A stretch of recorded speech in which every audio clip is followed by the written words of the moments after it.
बिस्मिल्लाहिर्रहमानिर्रहीम। अस्सलाम वालेकुम। भारत ने बलूचिस्तान में दहशतगर्दी का बाजार तो गर्म कर ही रखा था, मगर अब कुछ अरसा से गिलगित बल्तिस्तान में भी आग भड़काने की कोशिश कर रहा है, जो कि अफवाज पाकिस्तान और गुमनाम मुजाहिदों की वजह से बलूचिस्तान की तरह यहाँ भी इंशाल्लाह नाकाम होगी। इन दोनों कोशिशों से पहले भारत पख्तूनिस्तान की चिंगारी भड़काने की 40 साल तक कोशिश करता रहा है, मगर हमारे गुमनाम मुजाहिदीन उस पर भी देरीना पानी डाल चुके हैं। गिलगित बल्तिस्तान और बलूचिस्तान में भारत मुकामी तौर पर ही छेड़खानी नहीं कर रहा, बल्कि उसके नापाक अंजाइम के डांडे अमेरिका तक मिलते हैं, जहां भारत अमेरिकी थिंक टैंक और कांग्रेस में बहुत बड़ी सरमायाकारी कर रहा है, जिसके सबूत खुद अपने मुंह से बोलते हैं। बलूचिस्तान में भारत के एजेंट ब्राहमदाग भूती और खैर बख्श मरी के अलावा मामा कदीर अंदर बाहर नाचते फिरते हैं। इसी तरह भारत की सरमायाकारी गिलगित बल्तिस्तान में भी सर चढ़कर बोल रही है। गिलगित बल्तिस्तान में भारत के तनख्वाहदारों में ख्वाजा मुजतबा पांडे और अमजद अयूब मिर्जा सरे फरिस्त हैं। अमरीकी कांग्रेसमैन बॉब वैलेंसिया भी भारत के पेरोल पर है और वो भी शेख चिल्ली वाले पुलाव पकाता रहता है। उसकी ख्वाहिशों पर भी यही कहा जा सकता है कि हजारों ख्वाहिशें ऐसी कि हर ख्वाहिश पर दम निकले। बॉब वैलेंसिया की यह ख्वाहिश एक लतीफे से कम नहीं, जो वह अपनी एक ट्वीट में कुछ इस तरह जाहिर करता है। अगर गिलगित बल्तिस्तान भारत के कब्जे में होता तो अमेरिका एक दोस्त के जरिए अपनी सप्लाई अफगानिस्तान पहुंचाता और उसको पाकिस्तान पर इंसार न करना पड़ता, जो उसके साथ डबल गेम खेलता रहता है। मसूफ यहाँ तक ही नहीं रहे, बल्कि एक दूसरे ट्वीट में कुछ यूं लिखते हैं, अगर बलूचिस्तान आज़ाद होता तो अमेरिका अपनी फौज को बलूचिस्तान में उतार देता और अफगानिस्तान पहुंचने में उसको पाकिस्तान का मोहताज ना होना पड़ता, और चीन भी सी पैक को बहिरा अरब तक ना पहुंचा पाता। बॉब वैलेंसिया को शायद लंबे ख्वाब देखने से अब होश आई है, और वो ये बात जानते ही नहीं कि रूस को अफगानिस्तान में शिकस्त भारत ने नहीं बल्कि पाकिस्तान ने दी थी, जबकि भारत और रूस की दरीना दोस्ती थी।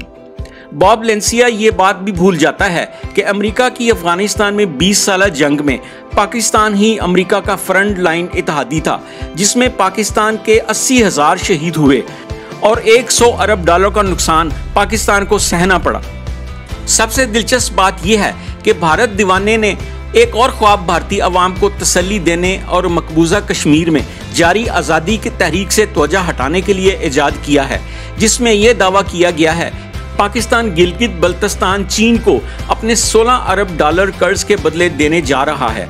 शायद भारतीय ये भूल जाते हैं कि सी पैक में अभी तक तो चीन ने 16 अरब नहीं बल्कि 26 अरब डॉलर की सरमायाकारी की है, जो 70 अरब से ऊपर जाएगी, और पाकिस्तान और चीन के साथ सी पैक के मुआहदे में चीन की सरमायाकारी की वापसी का तरीकाकार तय है, जो कि सी पैक के मुनाफा में से चीन को वापस होगी और पाकिस्तान को भी उस मुनाफा में से हिस्सा मिलेगा।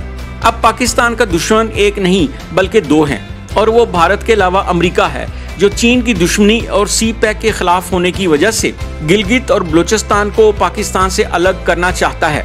मगर उन दोनों को याद रखना चाहिए कि आज से 10 वर्ष कबल उन्होंने 2015 में पाकिस्तान टूटने की पेशगोई की थी और 2015 में जनूबी एशिया का नक्शा भी शाया किया था, जिसमें पाकिस्तान मौजूद नहीं था, और इस तरह उनको मुंह की खानी पड़ी थी। अमेरिका के मंसूबा साज इस कदर नालायक हैं कि उनके मंसूबे हकाइक पर नहीं बल्कि शेख चिल्ली जैसी ख्वाहिशात पर मबनी होते हैं।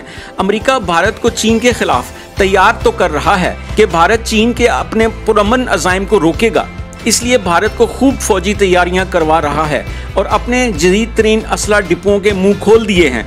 मगर उसको मालूम नहीं कि भारत कभी भी चीन से जंग नहीं करेगा। भारत को मालूम है कि वो कभी भी चीन का मुकाबला नहीं कर सकता। भारत की किसी भी मुहिम जुई के जवाब में चीन अगर भारत के सिर्फ सिलीगुड़ी कॉरिडोर को ही ब्लॉक कर दे तो भारत का 25% मशरकी हिस्सा यकलख्त भारत से कट जाएगा और असम और नागालैंड भी आज़ाद हो जाएंगे। भारत अमेरिका से असला सिर्फ पाकिस्तान से निपटने के लिए हासिल कर रहा है, जिसे सिर्फ पाकिस्तान के एटमी प्रोग्राम ने पाकिस्तान पर हमला करने से रोक रखा है। भारत पाकिस्तान को खाक में बदहन खत्म करने के बाद अफगानिस्तान और वस्ती एशिया तक पहुंचने की शदीद ख्वाहिश रखता है, मगर उसकी ये ख्वाहिश इंशाल्लाह कभी पूरी नहीं होगी। परचमे सितारा हिला रहबर कमाल